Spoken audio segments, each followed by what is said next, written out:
I think I'm going to kill myself.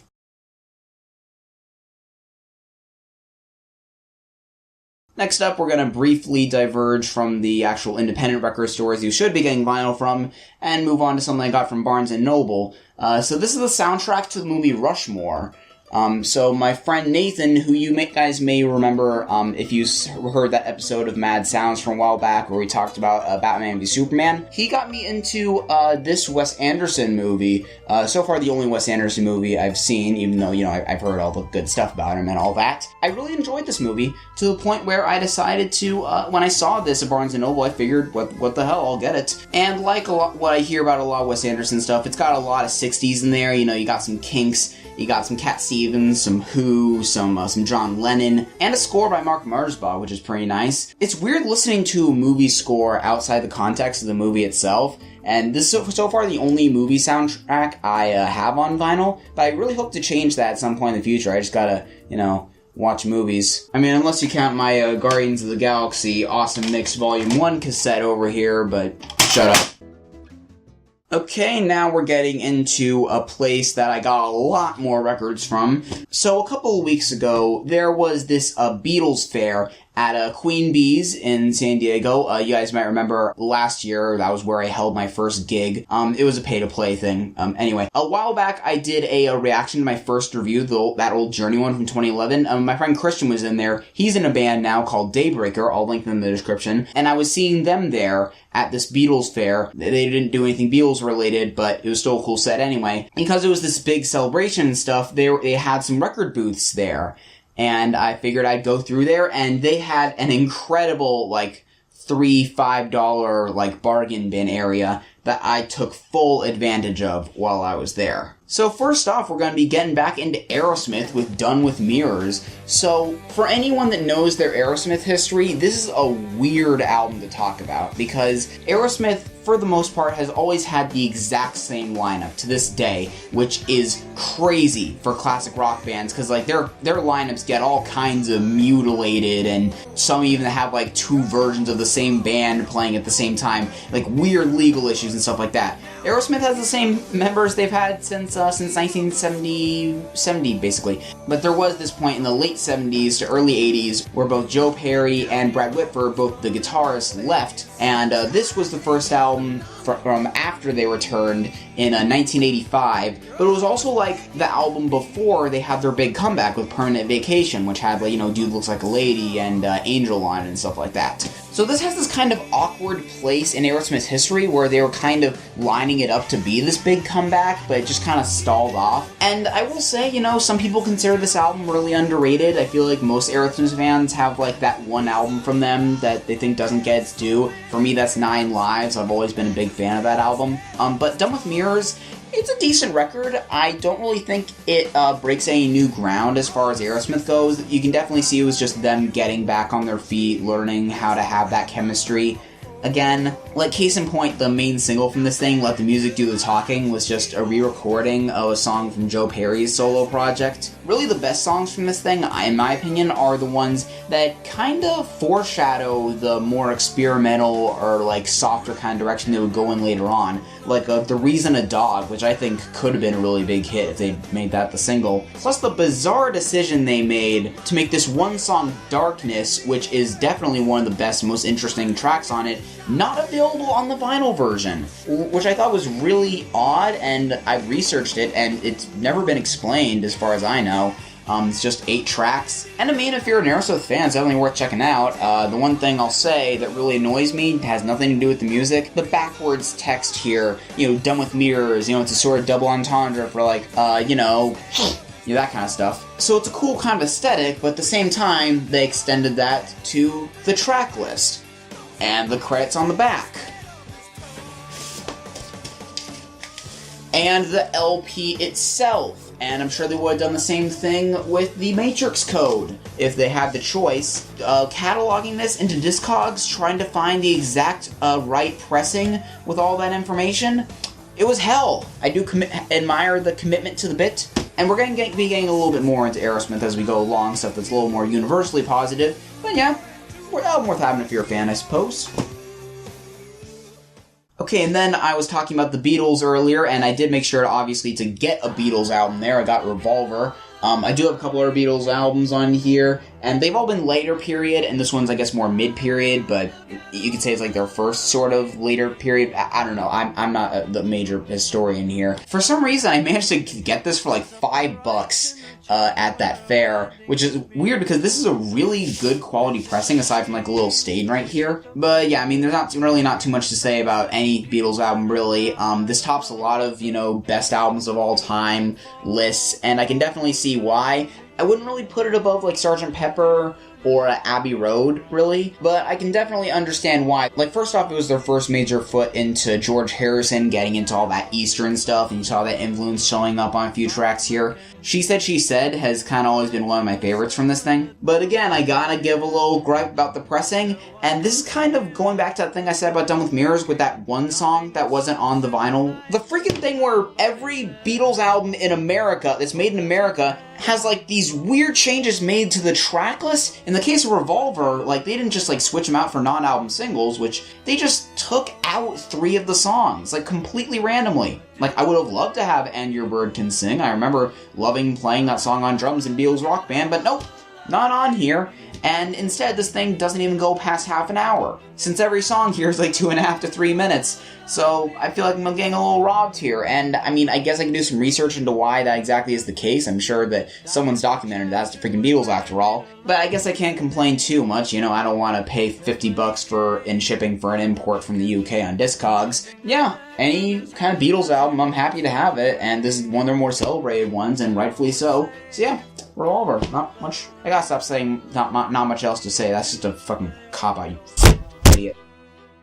Next up, we're going to be getting into one of a couple Elton John albums in here. It's weird. I've grown up more on Billy Joel than Elton John, but I've just found that it's been really fun to collect records from him, starting with Honky Chateau. That's the one I got at this particular fair. Now, there were 2 things in particular, aside from the album this is, that caught my attention. The first thing being this really cool, like, buckle opening on the back cover here. Really awesome. I do feel bad for Bernie Taupin, lyricist, and John-Luc Ponty, who plays like a few extra instruments on it for, not getting the immediate attention, but, I suppose this is the main band here. The fact that no one's, like, torn this thing off over the 45 years this pressing's been around is kind of incredible. Oh, and the track list, which the main 2 singles that everyone knows from this, Honky Cat and Rocket Man, of course, and then you look right in the middle of those and you have I Think I'm Going to Kill Myself.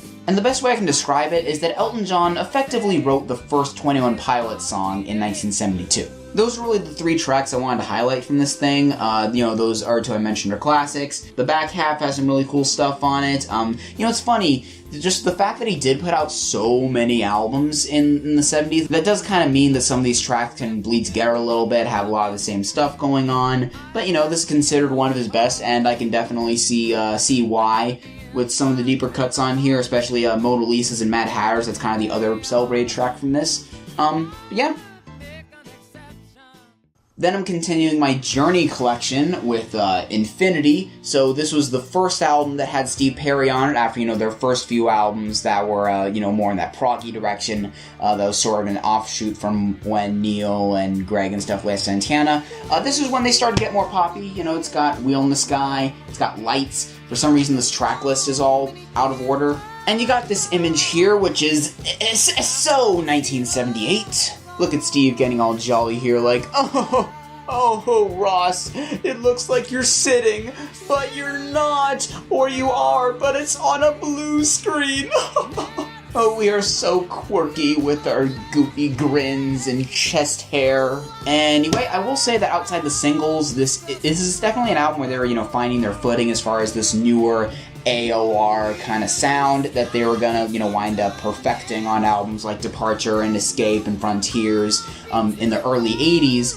But this is still definitely a pretty good foray into it for their first go at it. It's still a pretty important album in that regard, so I'm definitely glad to have it. Plus, any Journey album cover is worth having on a 12x12 format for sure. And lastly, from this fair, I got Van Halen's Women and Children First. I've been a fan of this album for a while. I've just only had it digitally. So it's nice to have on vinyl now. It's not one of the more talked about, like, early classic Van Halen albums. The two big singles from it, I suppose, would be And the Cradle Will Rock and Everybody Wants Some, but they weren't quite as big of singles as, like, the stuff from the first two albums or, like, the stuff in 1984. It was kind of in that mid-period in the classic run of the band. It's a lot heavier than the album before that, or 1984. Maybe even heavier than their debut, but you can probably argue that. Especially like Romeo Delight and a couple of the other tracks on here. Dave is way too pretty here, and it's really distracting. And I don't even know what kind of vibe they were going for on this cover, and it really confused me as a youngin'. Still does. But yeah, looking to build up my Van Halen collection, and this is a good record to have for that. Okay, now we're going to be doing a couple more little one-offs from non-record store sources. So for this first one, I, for years, have been looking for a vinyl copy of an album from this legend in the music world, this one-of-kind, at every new record store I go to, looking in the section that he would naturally apply to, and having no luck outside, you know, the newer reissue pressings and all that. Screw that. I want the old vintage stuff.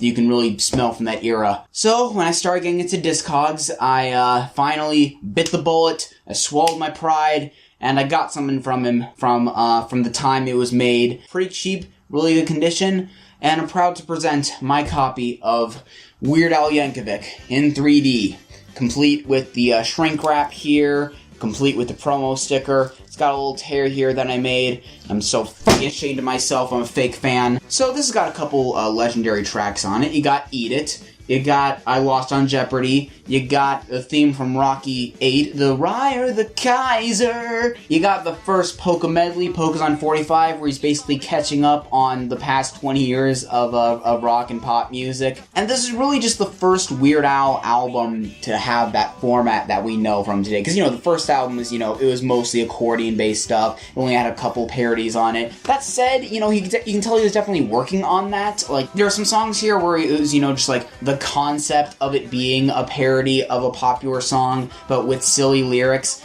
like the Brady Bunch, which is a parody of the Safety Dance, where he's just talking about different TV shows and then summarizing the premise of the Brady Bunch. Silly, but it doesn't really have that same punch as a lot of Weird Al songs from later on. Then you got the classic deep track Midnight Star, which was about, you know, the National Enquirer and stuff earlier, parodying that. But you could basically make a remake of that today and call it fake news. Actually, maybe I should leave this out of the video. I actually really want to do that. But yeah, I mean, even though it's not the best execution of a Weird Al album, you know, we would definitely see more, you know, great albums track for track later on. This is definitely a landmark album as far as comedy music goes. No one's questioning that. And I'm really glad to have it. So yeah.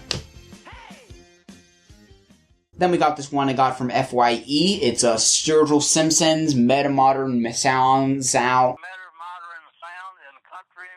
I, like many plebs, got into him through Sailor's Guide to Earth, even though I had heard about this album through, you know, mainly Spectrum Pulse and people like that. But, you know, a few weeks ago, I was looking through their vinyl collection, drawn in through a sale on t-shirts, even though they changed it at that store in a way where the sale didn't really apply. I'm still kind of mad about that, but whatever. What's cool about this pressing in particular is that, you know, every year, I want to say or so, there are a few albums that, for breast cancer awareness, are printed on this really cool pink vinyl, which is really nice. Even though, you know, I was talking earlier about how, you know, the colored vinyl worship that kind of permeates vinyl collectors today, I still fall into that from time to time, and I'm glad to have it like this too. I'm not sure if I like this album more than Sailor's Guide to Earth, since I really love that record, but this one, I will say, it definitely suits his voice more. For sure, the sort of more down-home kind of smoother country approach. Though it's not a total traditional sound, we do have this awesome psychedelic imagery on the gatefold here, and the back cover here, which is really cool. And especially on the song It Ain't All Flowers, all of that really comes through. I don't really do any drugs, but I can see myself doing all of them at the same time to that song. Even though I noticed for some reason there are a few tracks where they don't have the lyrics printed out here, and it's a really weird choice. But, you know, I guess you had to make it all fit here. You could just make the font smaller, but, you know, I won't doubt Sturgill. He seems like a pretty smart guy. So yeah, I still only have a couple country records in here. It's basically this and that Willie Nelson one I talked about a while back. But yeah, like for a lot of people, Sturgill, along with people like Casey Musgraves, Eric Church, Dierks Bentley, it's being kind of a good gradual gateway for me. Maybe I'll get his first album at some point too. I'll keep you posted.